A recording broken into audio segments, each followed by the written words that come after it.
Yes, guys, Larry Olubabiwo back again with another video for you, and this one is about Dillian Whyte again. Yes, well, it's finally I've known this for the longest time, but I think because it's now out in the public domain, I'll now report on it. But it's now been reported, as I've known, that the drug that Dillian Whyte has tested positive for is a drug called Molidustat.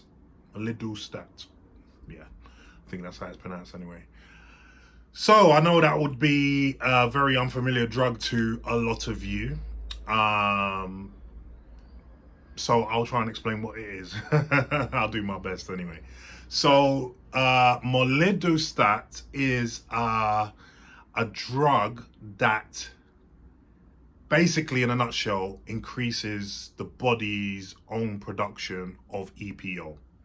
So I don't know if I must have explained it before, but EPO is a hormone that your body makes in your kidneys.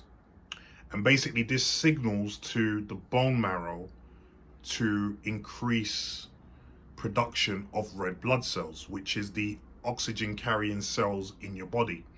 So this is what your body uses in a reaction to produced energy, and also to do things like reduce lactic acid, yeah, all that good stuff.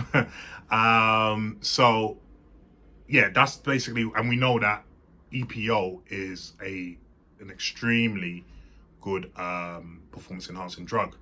I can tell you that because I was popped for it, as you know, or may not know, I don't know. But you can always check that out, and yeah. But yeah, EPO is a very, very, very, very effective performance enhancing drug, especially for boxers. So getting a drug that would increase the body's own production of EPO makes sense as a PED. It makes sense initially. I'm going to tell you now why that was very stupid of him to do. And that is because Molidustat is not made by the body. So basically, when it comes to doping, you want to go for products that are made in the body directly. So that's your testosterone, your EPO, your growth hormone. Those are really the ones that you want to go for, because even if you get caught with those, it's not clear cut, especially with some of the others. Like growth hormone, like if your body made it or if you made it. Sorry, if your body made it or if you injected it. Now, also they can have very quick half-lives, and this is how a lot of athletes are getting away with using these products, because you can get short-acting testosterone. HGH, growth hormone, is short acting, and EPO, if injected in the veins, is short acting. So if you, as you know, these testing organizations have a window where you can rest when they won't come for you, between 11 p.m. and 6 or 7 a.m. And if you use these drugs within that window, you will not test positive, because it'll be in and out of your system. So it's always better to use those products. Now, I think what's happened here, this is my theory, I don't know if it's true, but I think with Dillian's case, what I think has happened is someone's advised him to use this drug because it's only been approved in a couple of countries for human use. In fact, if you go on the Wikipedia page or for this drug, it will talk about it used in cats. And it's only experimental in humans. I do think that some countries have approved it for human use. So yeah, so you can see how obscure a drug it is already. So the problem with taking something that's not naturally produced in the body is that if it's not naturally produced in the body, you can red flag that straight away. As soon as you see that in the sample, you're like, that shouldn't be there. So this is the problem that you have. Whether it's got a fast-acting half-life, which I think this drug does have, or not. Obviously, if you get the protocol wrong, is flagged up. Now, one thing I do think Dillian was probably told was that because it's such a new drug, there's no test for it. Now, that used to be the case in the past. But what lately in the last, say, 10 to 15 years has happened is any new drugs that have come out or even in development that even has an inkling of being a performance-enhancing drug, the drug companies liaise with the doping organizations, the anti-doping organizations to come up with a test for it. So they already have a test for this before it even comes out in the market. That's what they've been doing for the last 10, 15 years now.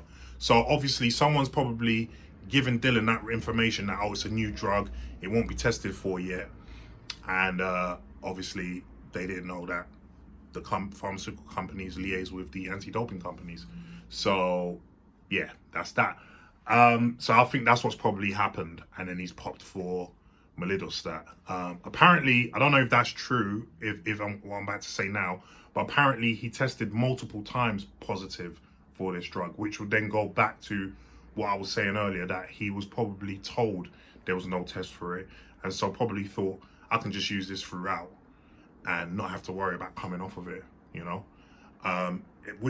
Obviously being such an obscure drug, it's going to be very difficult for him to explain why that was in his system.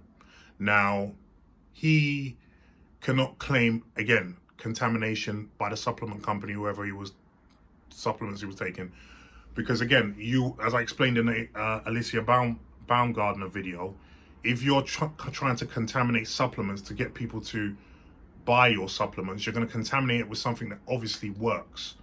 Now, most supplements are not for stamina building, so you wouldn't put that in there, you know. And also, it being an experimental drug in most companies, that drug will cost a serious amount of money. So someone like Dillian can afford that because he's a millionaire. But a supplement company is not going to shell out all that money just to contaminate their supplements with that drug, when they can contaminate it with something a lot less expensive but will produce similar results. So it doesn't make sense. And again, the contamination by the lab thing, I don't buy that. You know what I mean? I don't buy that at all. So he's only saving grace, basically, is that he didn't have a UK license. He doesn't have a license by the British Boxing Board of Control. But as we're seeing with the Cole Conor Ben thing, I think people are starting to realize that that is a way that people are using to avoid most tests. So as I explained before, you can avoid the UCAD test by not having a British license, and then obviously you know the time frame of the VADA test because it's in your contract that you negotiated. So you're going to have a certain amount of time that you're going to have, you know, okay, I can't be using anything, you know. So you know, that's what it is. So yeah, Molidustat. That's what we can now report that Dillian Whyte tested positive for. And I think when you realize what sort of drug it is, you realize very quickly that he did that on purpose. It wasn't contamination. It wasn't accidental. He doped on purpose. So anyway, guys, that's my my take on it. What do you think about all this? What do you think about the drug? Have you read about it? And what do you think should happen to Dillian Whyte now? Leave some comments down below and let me know what you think, please, yeah?